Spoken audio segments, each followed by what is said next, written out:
Welcome to Kannada Tech for VI.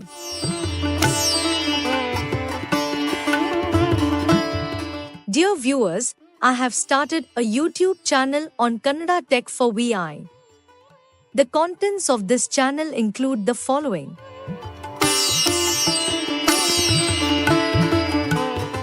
One, Technology. 2. Kannada Literature. 3. History of Poets. 4. History of Achievers. 5. Kannada Stories. I kindly request you all to encourage and support me by liking and subscribing to my channel.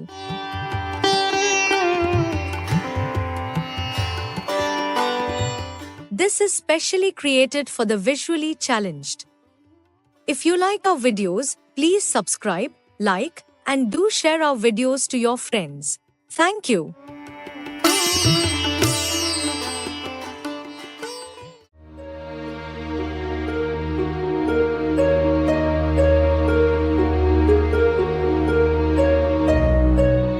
ತಿಂದ ನಂತರ ಮಲಗಿದೆ, ತಿಂದ ನಂತರ ಮಲಗುವುದು.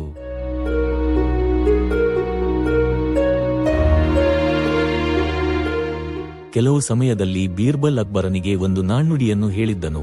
ತಿಂದ ನಂತರ, ಮಲಗಿದ ನಂತರ ಮತ್ತು ಕೊಂದ ನಂತರ ಓಡಿ ಹೋಗು. ಇದು ದೊಡ್ಡವರ ಗುರುತು. ಇದನ್ನು ಮಾಡುವವರು ಜೀವನದಲ್ಲಿ ಯಾವುದೇ ರೀತಿಯ ಸಂಕಟವನ್ನು ಎದುರಿಸಬೇಕಾಗಿಲ್ಲ. ಅವರು ಯೋಚಿಸಿದರು, ಬೀರ್ಬಲ್ ಆಹಾರ ಸೇವಿಸಿದ ನಂತರ ಮಲಗಿರಬೇಕು. ಇಂದು ನಾವು ಅವರ ಅಭಿಪ್ರಾಯವನ್ನು ತಪ್ಪಾಗಿ ಸಾಬೀತುಪಡಿಸುತ್ತೇವೆ. ಅವನು ಸೇವಕನನ್ನು ಕರೆದು ಎಲ್ಲವನ್ನೂ ವಿವರಿಸಿ ಅದನ್ನು ಬೀರ್ಬಲ್ಗೆ ಕಳುಹಿಸಿದನು.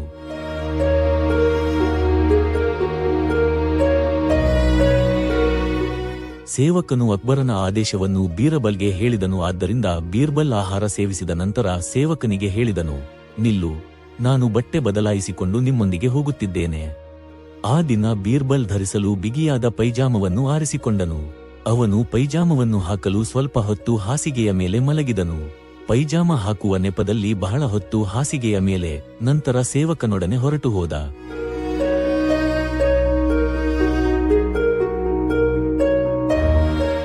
ಬೀರ್ಬಲ್ ನ್ಯಾಯಾಲಯವನ್ನು ತಲುಪಿದಾಗ ಅಕ್ಬರನು ಹೇಳಿದನು, ಬೀರ್ಬಲ್ ಹೇಳು, ಆಹಾರ ತಿಂದ ನಂತರ ಅವನು ಇಂದು ಮಲಗುತ್ತಾನೆಯೇ ಅಥವಾ ಇಲ್ಲವೇ? ಅದು ನಿಖರವಾಗಿ ಅಲ್ಲಿಯೇ ಮಲಗಿತ್ತು.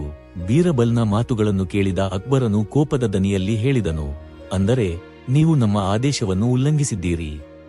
ಮೂತ್ರ ವಿಸರ್ಜನೆಗಾಗಿ ನಾವು ನಿಮ್ಮನ್ನು ಶಿಕ್ಷಿಸುತ್ತೇವೆ. ನಾವು ಊಟ ಮಾಡಿದ ತಕ್ಷಣ ಕರೆ ಮಾಡಿದಾಗ ನೀವು ಏಕೆ ಮಲಗಿದ್ದೀರಿ?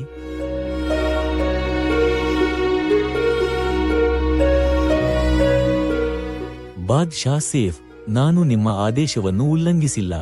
ಊಟ ತಿಂದು ನೇರವಾಗಿ ಬಟ್ಟೆ ಹಾಕಿಕೊಂಡು ನಿಮ್ಮ ಬಳಿಗೆ ಬರುತ್ತಿದ್ದೇನೆ.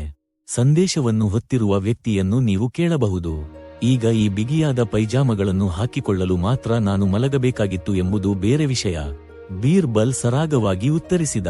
ಅಕ್ಬರನು ಬೀರ್ಬಲ್ನ ಬುದ್ಧಿವಂತಿಕೆಯನ್ನು ಅರ್ಥಮಾಡಿಕೊಂಡನು ಮತ್ತು ಮುಗುಳ್ನಕ್ಕನು.